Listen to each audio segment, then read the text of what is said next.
With rising temperatures across the globe, fuel prices hitting an all-time high, is now a time to switch to something different. Mercedes-Benz have been working as hard as usual behind closed doors, and now in 2022, there's another rather exciting all-electric model that's just hit the road.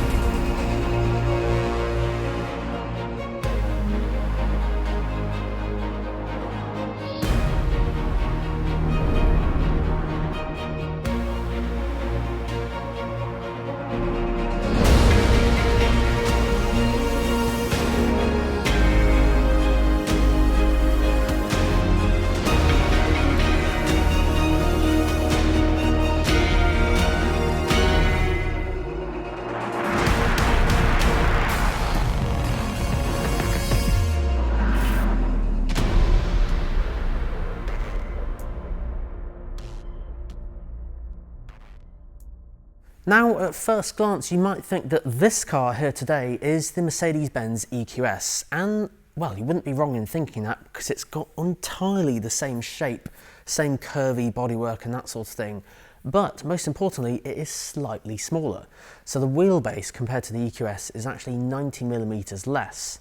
And most importantly, dimensions for length, width and height, I'll put them up on screen now so you can see, and it is just under 5 meters. So with that in mind, as it is a slightly smaller car, that does then mean a slightly smaller boot, which we'll cover in a minute, and then also a slightly smaller battery. But that's not so much of a bad thing, because for those of you that watched the Mercedes EQS review I did a few months ago, the Mercedes-Benz EQS is currently the world's best in terms of range out of the entire world. And I believe it still has that title today. So as this is remotely based on that, the range is right up there with, you know, what a petrol engine can do. But we'll cover more on that in a minute. But first, the boot. So as the Mercedes-Benz EQE is slightly shorter than the EQS, the boot opens slightly differently like this. So the boot space in here is a very nice respectable 430 litres, and if you get those seats folded down, it can go to 895 litres. Loads of space on there. And of course you can fold those seats down a 40-20-40 split, so left one, centre one and right one, all done independently. Of course, just maximises that practicality. And then there is a tiny bit of underfloor storage space in there as well, just in case you want to put any accessories or anything valuable, or even the charging cable. If you fold it up neatly, you can fit that in there too. So what about the rear seats? Oh, and just before I hop into the rear seats, I'm so glad that Mercedes-Benz have kept these, which are the pop-in and pop-out handles. These are actually present on the Mercedes-Benz EQS, and yes, they are really cool and I love them to bits, but they actually do serve a purpose. They actually make the car more aerodynamically efficient. So yes, it is a really small amount, but it does add up over time. So what's really cool about these is as you have the key in your pocket and you approach the car, they do this.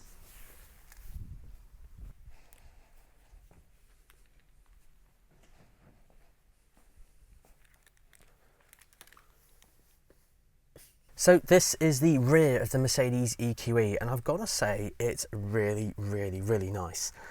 First and foremost, the seats are super soft, so you've got this really kind of soft suede material in the middle, and then this really soft welcoming leather there. Very nice. Now, as is customary with all my review videos, I always set this seat up here, the driver's seat, for my driving position. So that is currently set for me, and I'm sat behind myself. I'm 6'2", so of course I would have to have the seat further back than most, so that's what it's like for me. And yeah, I've got enough legroom here. Obviously it's not as much as the EQS, but there again, that is a really, really long car. So yeah, I wouldn't say that's bad at all. I could easily do a long journey here. Storage in the back here, we've got little kind of storage on the back of the seats, climate control here, and we've got USB-C ports down in there. Probably cup holders in here like most Mercedes, I'd imagine in there. Yeah, there we go. So cup holders in there. Now, one thing I especially do like about the rear of the Mercedes EQE is this panoramic sunroof. It is huge. It goes right back past my head, so it literally ends at, you know, right back here. So it's huge. Now, of course, there is this black section here where the blinds are stored, but even still, I don't think I've seen one that big before. Maybe on a GLE or something, but yeah, it's huge. Very welcoming, so of course then it'll let more light in, especially for like a car that slopes down a bit at the back. But headroom, yeah, there's loads of headroom actually, even despite the sunroof, so quite like that. Now initially I thought that there weren't any hooks here for like hanging like a suit or shirt or something like that, but then I did notice and spot that they were over here on this side, so Mercedes of course have got that in there as well. Now one thing I would like to cover is that I know some of you before have mentioned in the comment section about the floor level. So with most electric cars, so EVs, you'll find that the batteries are kind of in the middle of the car across the entire length of the chassis, right underneath, keep the centre of gravity low and all that sort of thing. But because of that, you'll find that the actual floor is raised slightly, which can kind of cause this sort of angle on your legs. Now, I, of course, do have longer legs than most, so the only thing I can suggest really is that you guys, try it out for yourself, pop into your local Mercedes and, make sure you sit in the back, because I'd be quite happy to do a long journey here. I don't see that much of a problem. You'll see it more on camera for me because I said I have longer legs, but I could quite happily do a long journey here. So if I sit right back in the seat here, that's kind of my legs there, but if I slouch down a bit, then they might point up a bit more. But yeah, I don't think it's that much of a problem. It is slightly higher than, like a petrol or diesel, but I wouldn't say it's uncomfortable or anything. But as I said, try it out for yourself, guys, because obviously it might be important for your rear passengers. So with all that in mind, let's have a look at the front. So then guys, up front in the Mercedes EQE, this is where literally Mercedes-Benz design just goes to town. It is stunning. It's such a stunning place to sit. So just like the exterior, how the car's bodywork kind of curves kind of towards the back, it's kind of very similar in here, because when you're sat here and all the doors are closed, you've got this like ambient lighting strip here that just goes all the way around. So when you're driving, you can kind of see it in your vision all the way around, and it's just really, really nice. The design, all the air vents literally up here built in, so there's not like a kind of block with just air vents like what cars used to have. You've got the single vents just here on the side, but it's just so nice to see it all well built and really, really thought out. Now for starts, of course, you've got this really large multimedia screen here, which is very, very nice, very clear to see. And then your instrument cluster literally here right up in front, so literally you see everything through the steering wheel there. So yes, so very, very nice. We've got my name already on the screen, so I wish this was my car, but sadly not.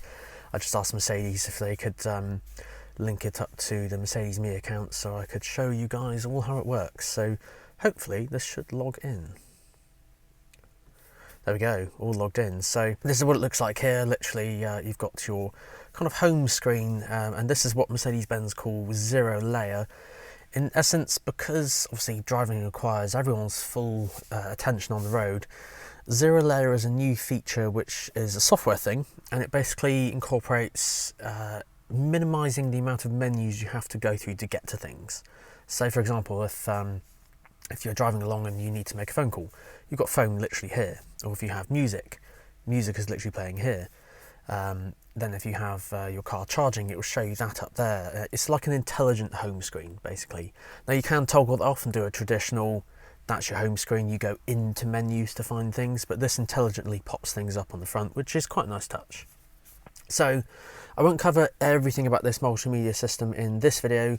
This one's the new one called, what I like to call MBUX version 2, or known internally as NTG7. Now I have made a dedicated video on this new multimedia system, so if you want to check that out, click on the pop-up banner up above of my 5 things that I do love about this new system, ranging from the new camera system to sounds that the car can make on selected cars and things like that, so it's pretty cool. So pressing the home button, as it is all touchscreen, you can see you've got these different tiles here with Mercedes EQ, settings, phone, radio, media. So that's all nice and easy to access. And what is really good as well is the climate control buttons are all down here, just like that. So very, very easy to use. And then buttons underneath, you've got things like the dynamic mode, different drive modes, parking camera, electric settings for the EQ, car settings in here. So loads of different things you can customise. Probably a video in itself one day. I'll do a walkthrough guide of the multimedia system on this, which I'm sure, just like the other ones, might be quite a long video, so we'll keep an eye out for that one. So, other design features. For starts, we've got this huge space under here, and just before filming this section, I did count the number of USB-C ports here, and there's a total of 6, and that's not including the rear. So there's 8 USB-C ports in the car, and I'm not sure who needs that many, but hey, you can't complain at power. Charging phones for passengers, maybe have a dash cam or something, or something else to plug in, memory sticks or something. But yeah, 2 USB-C ports there, 2 here and 2 in here in this particular car. Moving to this screen here on the instrument cluster, all controlled using the top right hand corner of the steering wheel. Of course, if the car's steering wheel is on the left hand side, it'll be top left. But if you press the home button, you can swipe this left and right and view different things, from an understated mode, like a sport mode, classic mode. My favourite is actually the navigation, which puts the sat-nav full screen up here, and then you could have something else over on that screen. But yeah, loads of customization on that front. Slightly different than this, as you don't customise the dials, so you don't change the left dial or the right dial. They're preset themes, so something to bear in mind if you've got a car with MBUX at the moment. So, but other than that, very, very nice. And again, that awesome sunroof goes all the way back over there, so very, very nice. So then guys, on to some important aspects of the Mercedes EQE, and that is charge times and range and batteries and that sort of thing.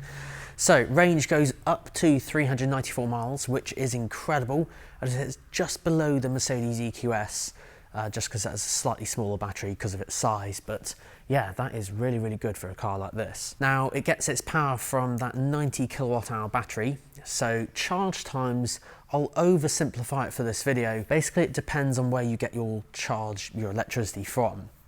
So oversimplification, basically on AC charging, which is the top port, you can charge up to a rate of 22 kilowatts, and the bottom port through DC charging up to 170 kilowatts in the UK.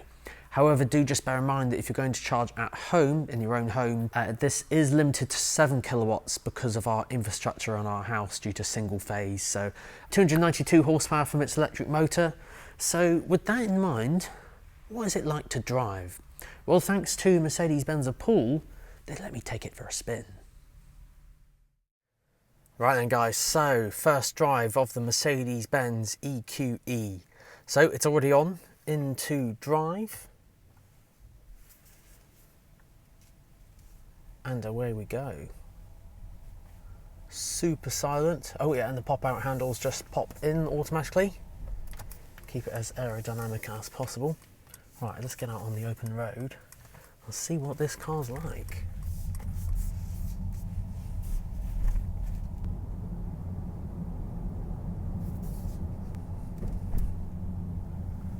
In fact, I can instantly tell that, in fact, actually, yeah, that's just made me think. So on the Mercedes-Benz EQS, there was air suspension just going across that little bump there. You can feel it a bit more on this. Now, that's not a negative thing at all.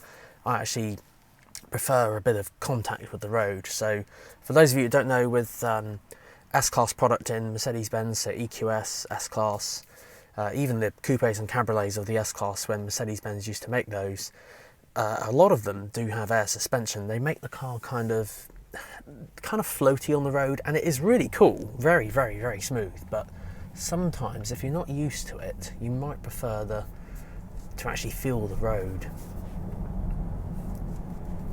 Ah, yes, there we go. Do you know what? Actually, I'm going to cut to my camera up here. I can hear the GoPro on the roof with the wind flowing. That just shows you how aerodynamic this car is, because it's cutting through the air like butter. And the one thing that's out of place, which is the camera on the roof, I can hear it. You can probably just hear that almost little whistling sound at the top. Now, I didn't actually realise before filming that was going to actually make that noise, so I'll see if I can cut that out, because I assure you it will not make that sound without the camera up there, so that's my fault for putting the camera up there. But on the road driving, yeah, you can instantly tell it's got that solid feeling, very, very, very smooth. Yeah, it was amazing actually. So for those of you that don't have EVs at the moment, if you are looking at electric vehicles, some of them, like an EQE or EQS, have these unusual shapes. They're very sleek and slopey and that sort of thing, and you'll be surprised the amount that aerodynamics plays in the role of increasing range on a car.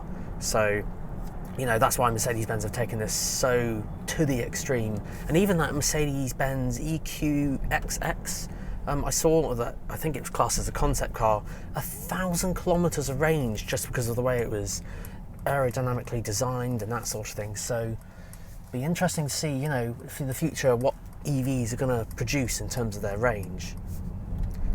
Right, let's see what this car can do. Let's put this into sport mode. There's going to be a bit more whistling up here, I know there is, because of that GoPro. That's my fault. But here we go. Oh wow, yeah, it's got some kick. Look at that. That does not take long to get to 70. Wow. Yeah, I really should have not put that GoPro there. Oh well. But yes guys, I guess that is a question, should you go for a Mercedes-Benz EQE or a Mercedes-Benz EQS? Well, there are a few things I picked up differences, so I guess if you want to know those guys, like a comparison video, I don't know, between the Mercedes EQE and EQS, let me know in the comments section down below, and I might be able to get my hands on both and do a comparison video, like direct differences between it, a bit like that A-Class versus CLA video I did once before. But guys, thank you so much for watching. Huge shout out to these guys here, Sandown Mercedes-Benz, just pulling in now.